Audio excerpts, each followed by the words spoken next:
I made a lot of people rags on this super chain. Craze, back outside and it's right here. It's that super bass. I just woke up and I'm like, what I'm finna do today? Measurements, major flips, makes sense. Okay, let's go. Going up, I'm going long. I told the squad, meet at the base. Punt the bags, I punt the stock. It must be hard to keep the pace. 7 figures out the songs, that was the outcome of my pain. We're bringing $1 billion on chain. Some people gon' leave whenever there's tough times, but shout out to the real ones that stuck by. Dark days make you appreciate when there's sunshine. Reason I trust mine. Look, I got some moves to make. I gotta get it right now, I refuse to wait. Really don't do the fakes. I gotta keep my grass low just to view the snakes. If only you knew the stakes. Taking these risks to pursue was great. I got some moving base. Now I'm on chain and I'm using base. Using base. Now I'm on chain and I'm using base. I've been outside, I'ma choose my faith. Cooking the shit of a food on plates. And then when Rio be standing on business, there ain't no way we can lose this race. I had to manage the damage inflicted. Put on the grass, we don't use the brakes. Nah. So many chains I've been able to mint. So many ways now I'm taking my pick. Bullet the best while I'm still in the market. Wallets on wallets, I'm staking a bit. Face like I'm Little B. Say what I say, now she feel to me. Make what I make, now they shielding me. Big dog, big drums, big bass. When she look around, she see bass. Trying to play keep up, but it's way too late. Onchain is the next online.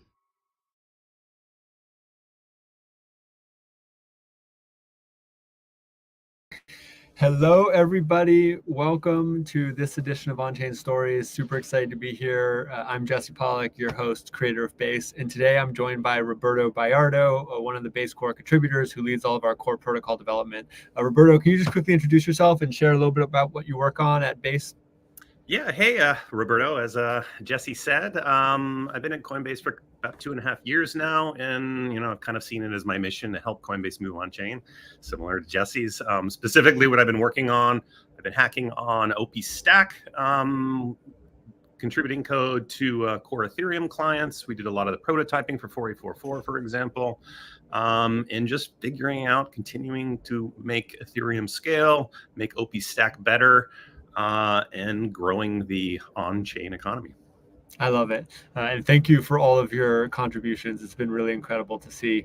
Happy Dankun Day. It's a big day. And it's a big day for Base with 4844 landing. Can you tell us a little bit about what is EIP-4844 and why everyone should care about it, not just developers?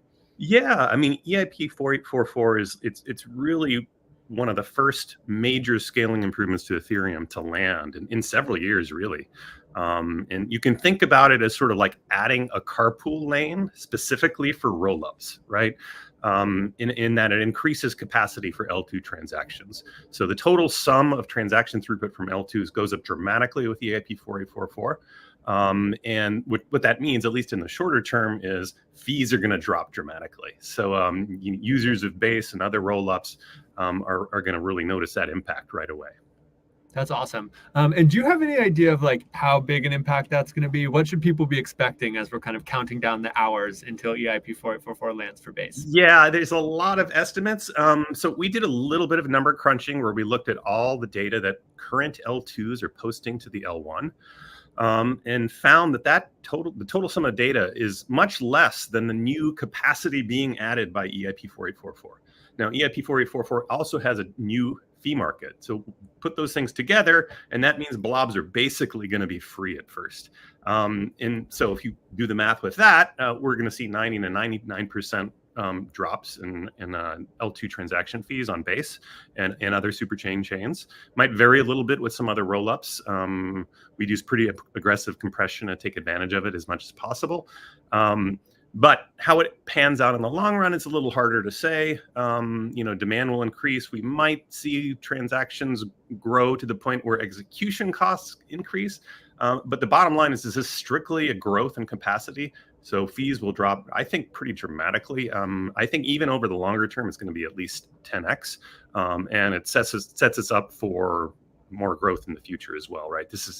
I like to emphasize that this version of 4844 is just an incremental step towards a more aggressive sharding strategy for and blob growth strategy for L2s in Ethereum. Yeah, and this is something I think most people don't realize is this is just the beginning. We're going to actually be able to increase this blob space capacity, every 6 to 12 months, kind of forever, to keep up scaling with all the new transaction growth that's coming on Ethereum and Base. And Exactly. so, this has been a long time coming.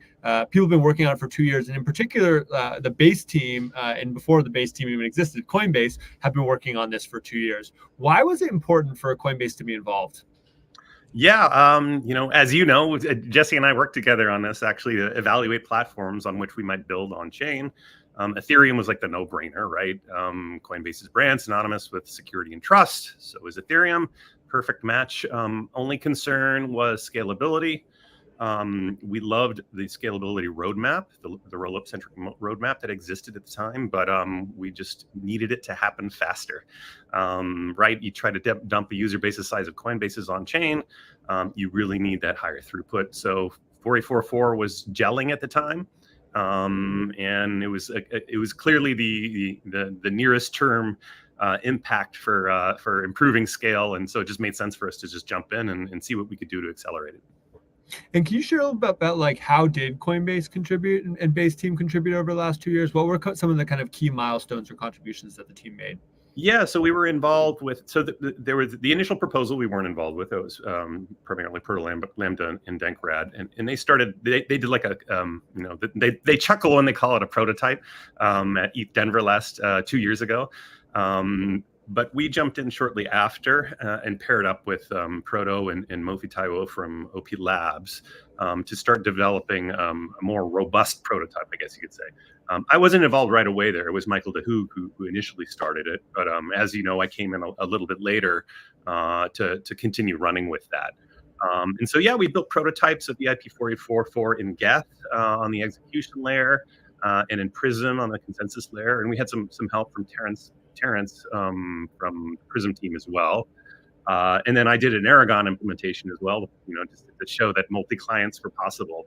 And so I think that first DevNet where we had more than one client, I think was a nice milestone.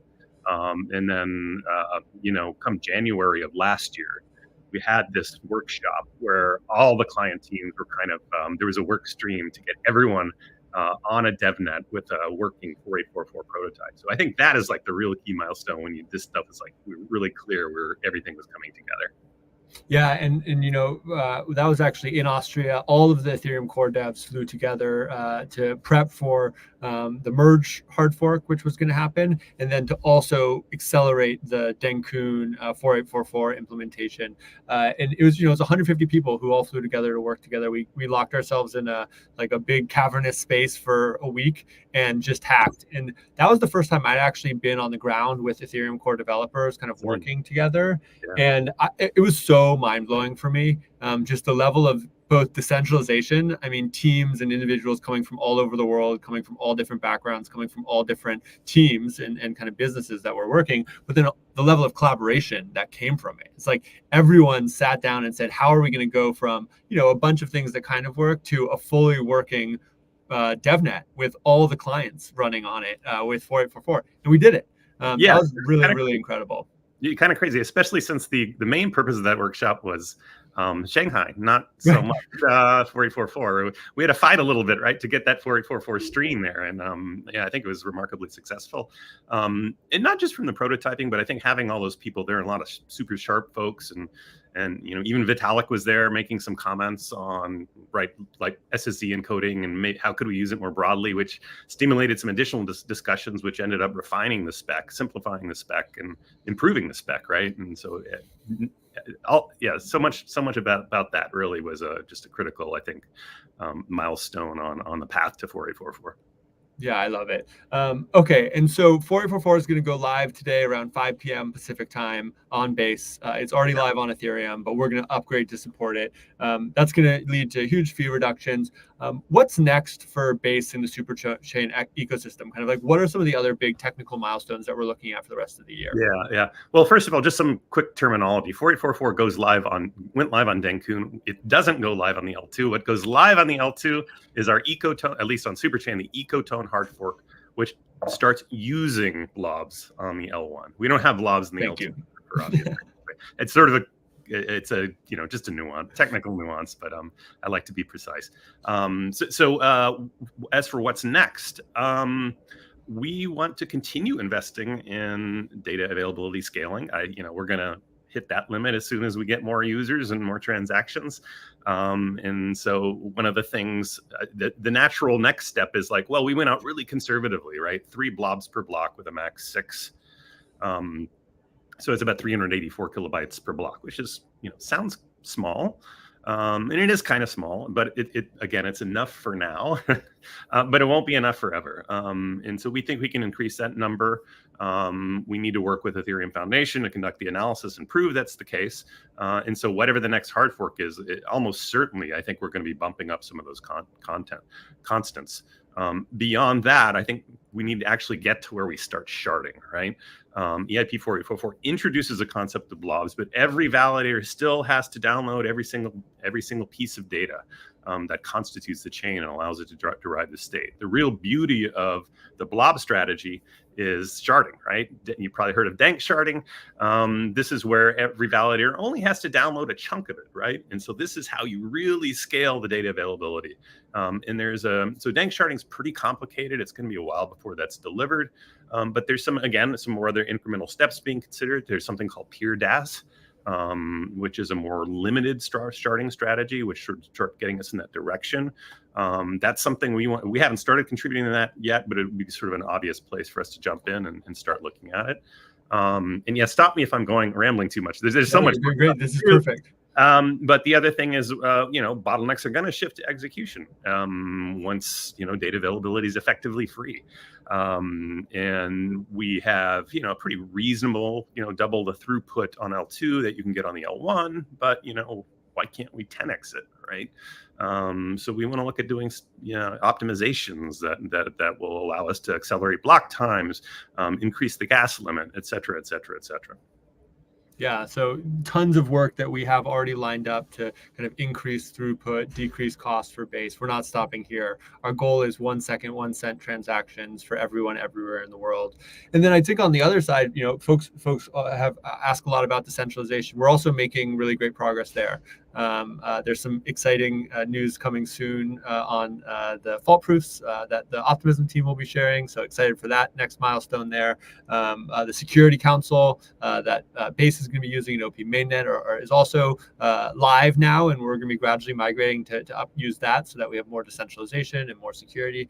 And then we've been doing a ton of work to just continue battle testing all of our systems. So for instance, we're going to take a 1-hour pause of bridge deposit withdrawals in a couple weeks that are going to let us basically kind of test out war game, what would happen if we needed to pause withdrawals. That's really important for us to make sure that we are on top of things, make sure that we're prepped so that if something happened, we could respond. Although, of course, we're doing everything to ensure that that's not actually the case. Anything else that I missed there? Anything else to add in? I think that's the important thing. Trust and security. That's top of mind, and decentralization is a part of that. We're going to be stage 1 by the end of the year. I think. Fingers crossed. Right. That's the goal. Absolutely. What are you looking forward to in the next year? How do you think 4844 is going to change the on-chain ecosystem? I think it's going to really open up an entirely new class of applications and bring on an entirely new cohort of users. We at Coinbase, we're investing heavily in smart contract wallets, specifically for that purpose, right? I think we're going to see things like apps starting to pay for gas, right? Not users having to pay for gas. And that is enabled by smart contract wallets. And smart contract wallets are enabled by low fees. It does increase a lot of some of the overhead, does cause a little bit of bloat, but if fees are low enough, users aren't going to care, especially if someone else is willing to cover the gas for them, for example. So that's one of the things I'm really excited for. I'm not working on that personally, but some folks on the Base team, as Jesse knows, are very actively pursuing that. So that's definitely one thing. At the application layer, I think we also have this effort going on for attestations. Prove that you're human, prove that you're a Coinbase user, prove that you're a resident of a certain jurisdiction. And I think all these things can be incredibly useful in new application use cases as well. yeah, sky's the limit, kind of. Sky's the limit. And, we've been saying really consistently that there are three big things that we need to unlock in order to enable billions of users to come on chain. One is lower fees. And that's what we've done with Base. With 4844, we're going to get another 10x or more reduction in costs, which is going to open up what people can build on chain. The second is better identity. What Roberto is talking about with attestations, with Coinbase verifications, I think we've made a huge step there. We're seeing the Farcaster social graph be a hugely valuable source of identity. And then the third one is wallets. Coinbase just launched a smart wallet last week or a couple weeks ago. Base has a strict strategy for 2024 to make smart wallets the default. And we think that wallet kind of UX improvements are going to unlock a huge number of people to come on chain because they can finally just use the apps. And so this year, it really feels like we're finally going to kind of cross this invisible line around fees, around identity, around wallets, and actually make it so people can build that next generation of applications that bring billions of users on chain. Yeah, so it's going to be an awesome year.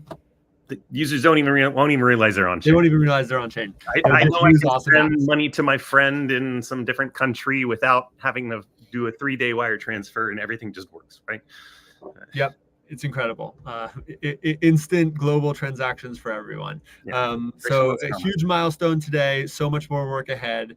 Roberto, thank you so much for all of your contributions to Ethereum, to Base, for all of your leadership. Congrats and good luck on the milestone later today. We'll be following along closely, and thanks everyone for tuning in.